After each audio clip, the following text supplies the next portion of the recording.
What's up guys, it's Mike with Shallow Reefing coming back at you with another video, and today doing an update on the 10-gallon anemone tank, which you can see there are only 3 anemones and I had 5.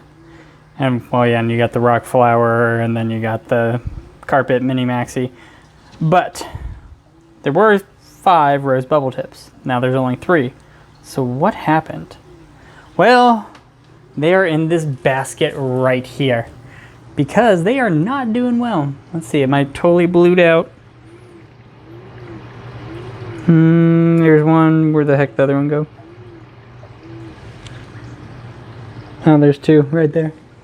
So they had been kind of small for a while and weren't doing too well. Well, I'll get that. Oh, I just dumped the lid in the water. Whatever, I'm rolling with it.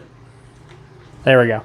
So they had been doing not too hot for a month or 2. And this tank's been up for over 4 or 5 months, and it's just not been the greatest for anemones. I'm kind of thinking it's the lighting. I mean, not really high par. You saw the par video. They're not really opening. It could be that there's not enough organics in the water because I'm only feeding that fish a little bit. And if I overfeed the system for this, you know, it's just going to be hair algae and crap everywhere. So I only give them like 5 of those New Life Spectrum pellets a day, which could or could not be good enough. And calcium alkalinity is on point. Nitrates are 5. Phosphates are like 0.5. You know, magnesium's fine too. So I don't know. Don't know what's going on with the tank, but I'm kind of lost interest in it just because it's not doing well. I'm thinking about putting all those anemones in this little basket and then moving it over here in this tank, my little 10-gallon frag tank. I was thinking about putting them in the below the sump frag tank, but it's getting some hair algae and I only have like a couple snails to clean it up, and it's just growing like crazy because that was originally meant for a refugium. I kind of just converted it to a frag tank to help out a friend. But overall, that tank, the 10-gallon tank, kind of losing interest on it. So what are the plans for the 10-gallon tank? Well, I can tell you ever since having this little dude that it has been way more difficult to do any type of maintenance on the tank. Granted, the 10-gallon tank, stay right there, buddy. Diddy will be right back, okay?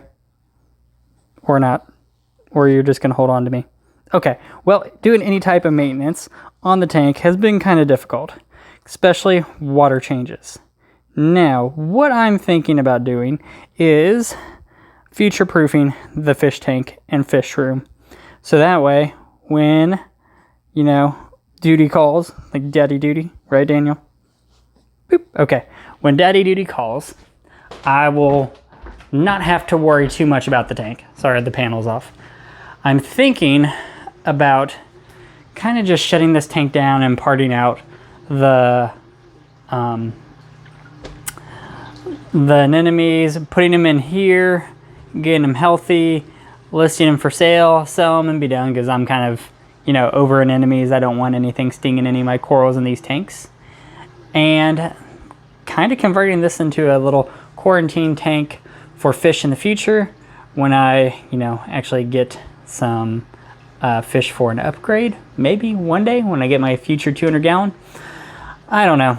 I'm thinking about putting a little cabinet here and having it set up so that I can have like a control board going all this way here, and having a Versa pump where I drill through, go through the floor, go out to my saltwater mixing bin and be able to do automatic water changes.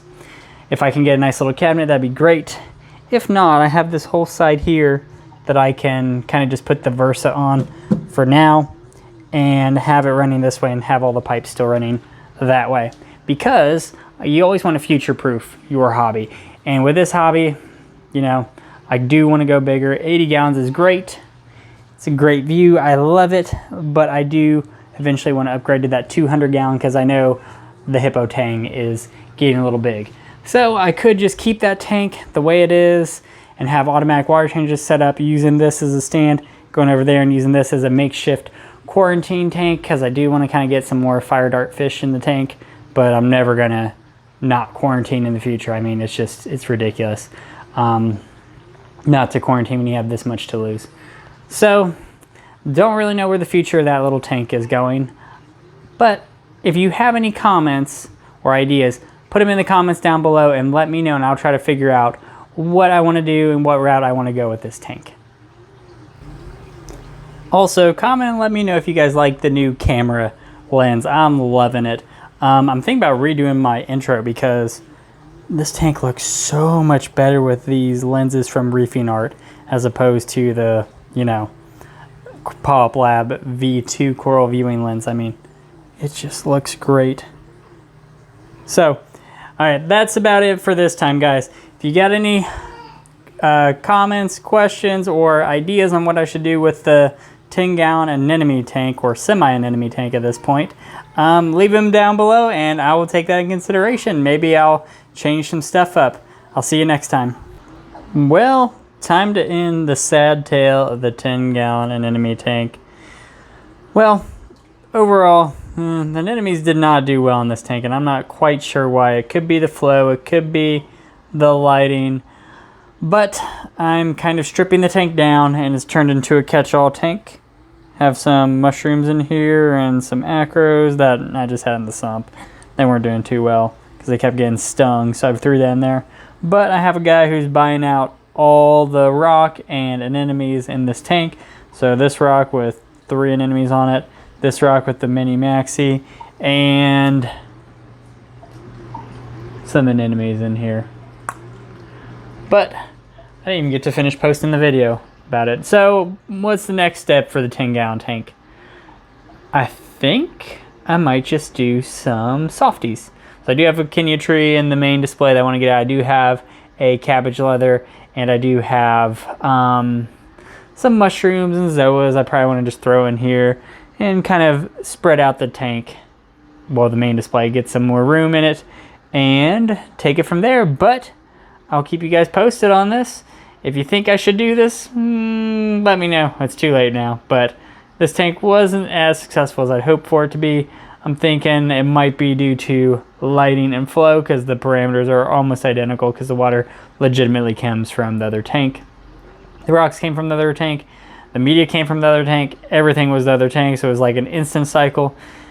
The enemies just wanted higher light and a higher flow, even with these lights. I mean, granted, you did see the video on the Z light. It wasn't the best thing in the world for par, but I did think the beams work would kind of do a little bit more, but it didn't really do as well as I thought it would be. So I was probably pushing 100 and 150 par max where the enemies were. So maybe that was it. I know in the main display tank it's like 200 par throughout, even at the sand bed. So they're probably getting 250-ish. 225 where they were in the main display. But that's about all she wrote for the failed 10-gallon innovative marine tank.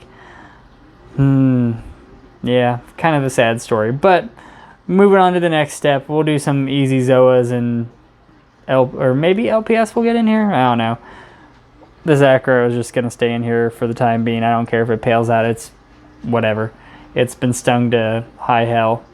But that is it for my update on the 10-gallon invading marine. The enemies are going to be gone, and I'll have one little clownfish left. Sad day. Catch you guys later. Alright guys, this has been Mike with Shallow Reefing. If you like what you see here and you want to see more, click right here to see more. Don't forget to comment below and let me know how you like the content. As always, I'll see you next time.